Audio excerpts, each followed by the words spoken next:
Sports. We're going to be throwing down some bet picks for Monday, June 21st. First off, crazy weekend in sports. Absolutely obnoxious. Bucks versus Nets series, Game 7. Everything we want as basketball fans in a Game 7 series game. In my opinion, absolutely fantastic. Kevin Durant will forever be haunted by the ghosts of past self. If he was 15 shoe instead of a 16, would have banked it, would have clinched the game from there. I mean, it's going to be very interesting how the Hawks and the Bucks series weighs out, considering how drained the Bucks are going to be, as well as the Hawks. Like, the Hawks aren't going to have Bogdanovich, but they're a very balanced young team, and they shoot at a very high rate. They have a very high pace of game, and it's going to be a very interesting series depending on who's starting for how it's going to play out. I think Giannis is obviously just going to dominate like the Hawks front court, but they're a very big team as well. In John Collins, Capella, Gallo's pretty big. Obviously Bogdanovich, as I said, is banged up. Huerter's not small. I mean, Trey's really like the smallest person on the team from a physical sense, but as far as from a playing perspective, he's the most imposing as far as being able to dictate a pace of the game and determine how a game's played. Game 1 of the Clippers and the Suns was today. This Western Conference Final is going to be absolutely amazing. If it's going to be anything like this Game 1 was today, extremely back and forth. There were 18 lead changes, I believe, throughout the game. So that was completely fantastic as far as a pace, as far as a competitive nature. There's going to be no CP3, possibly the whole series, at least the first half. He's in COVID protocol. Because he's vaccinated, and because he's vaccinated apparently, and because NBA protocol has a rule stated, so if he takes 2 negative tests and has no symptoms, then he's good to come back. But until then, he's got to go under normal 14-day quarantine. So we'll see what happens. Hopefully, it works out in the Suns' favor. They played a hell of a game today. Like I said, very back and forth. The whole the Clippers team without Kawhi, they're definitely stepping up. Terrence Mann stepping up. Batum was doing a hell of a job today. Paul George, of course, being Paul George. Reggie Jackson, anytime Reggie Jackson is wearing the tinted shades, absolutely balls out. Mikal Bridges is proving to be one of the premier defenders in the league. Devin Booker being Devin Booker, and DeAndre Ayton stepping into his own as a big man is going to be very crucial, because much like no one on the Hawks is able to effectively guard Giannis, no one on the Clippers currently is able to effectively guard DeAndre Ayton in the paint from a size perspective. So, pending the dynamics of that matchup during the end of the series, I feel that's going to pay dividends, whoever gets the upper hand in that. In my opinion, I think it's going to be the Suns. I think the Suns are probably going to win the series. I think it's going to go 6 games. I think the Clippers are going to be able to sneak some out based on being able to adapt. Ty Lue's a very adaptive coach. He's very good at game planning. So I think they'll be able to make some adjustments, but I think all in all, Suns are the better team. Sadly, we don't have any basketball on Monday. So if we don't have any basketball, we don't have Korean baseball. We don't have Japanese baseball. What else are we going to bet on? And the answer is Euros. We've been pretty fire on Euros lately. I haven't been giving out picks of them. My fault. I've been slacking. I need to get more regular on this. And we're going to be giving out some MLB first half picks. The first half lines aren't out right now. on FanDuel. I actually just checked before I started recording this. But we're going to get down right now. So these are the Euro picks I got. So Austria-Ukraine, I got that as a draw. The Ukraine is not weak. The Ukraine is strong. So is Austria. So I think it's a very even matchup. The model had it going at a 1-1 draw. So under 2.5 is a solid bet. The Netherlands, I got them winning and over 2.5 goals. Netherlands winning 2-1, if you want to call it exact. That's what the model had. We had Denmark. Denmark in the over 2.5. We had Denmark beating Russia in the model 2-1.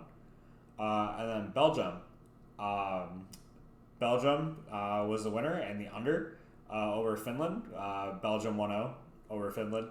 The model has been pretty fire that we've been using. I'm not an avid soccer watcher, but math is math. How it works out is how it works out. So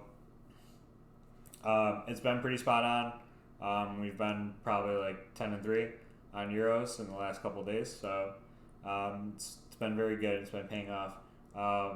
So as far as MLB, like I said, the first half is the key to this season. The first half lets you extract all the data based on pitching versus hitting matchups that you have available to you, and without some anomaly from weather, someone just having an off day, anything like that. It's been pretty spot on. I've been seeing a lot of success on it. I think it's a good way if you're pretty savvy, if you have a good read on matchups, anything like that. So there wasn't a first half line on the Cubs versus the Indians, but I think it's pretty even. If it comes out and the Cubs get a half a run, I think that's good. And the reason I think they're going to get a half a run is because Savale has a 3.48 ERA. Alzolay has a 4.06, but Savale is also 10-2 with Alzolay being 4-5. With the Cubs being at home, they're 25-2. Cleveland being 19-17 away. So I think it's a lot more even of a matchup than the general statistics show based on ERA. I think it's a hold off right now until we definitely see how the line works. But like I said, if the Cubs get a half run on it, I think that's fine. If Cleveland gets a half run on this line, I think that's also a snap. I think it's whoever gets the advantage there at that point is who I kind of want to go on. It's really tricky. It's supposed to rain also tomorrow, like really bad in Chicago, which is where I'm at. We've had like a storm going on tonight, and it's gonna supposedly keep going into the morning and tomorrow. So this game might not even happen. So this is one of the stayaways that's probably up to happen. Next up, we got the Texans, first 5 at a half a run. I also like the money line. We have the A's are very good, especially on the road. They're 19-11 with the Texans, even having a losing record at home. But Gibson has a 2.0 ERA, whereas Montes has a 4.21. So I do like the advantage of Gibson, whereas Gibson's also undefeated. So this is kind of a sleeper pick. So if you want to take the plus money on the run line, I'm sorry, plus money on the money line, I think that's very good. Whereas if you want to be safe and take the half a run on the run line, I think that's also super solid pick. Next up, I like the Reds. I like Mull versus Happ. Mull's 7-2, 3.39 ERA, whereas Haps, 500, he's 3-3, has a 6.1 ERA. Minnesota also has a losing record at home. They're 14-21, so they're basically that'd be like 30%, I believe. Whereas the Reds are 500 away home record, and they're doing fairly well. They're on a hot streak. They're hitting well. I do like the Reds. The lines aren't out for this yet, but if you can snag the Reds at plus a half run, I think that's good since they're away.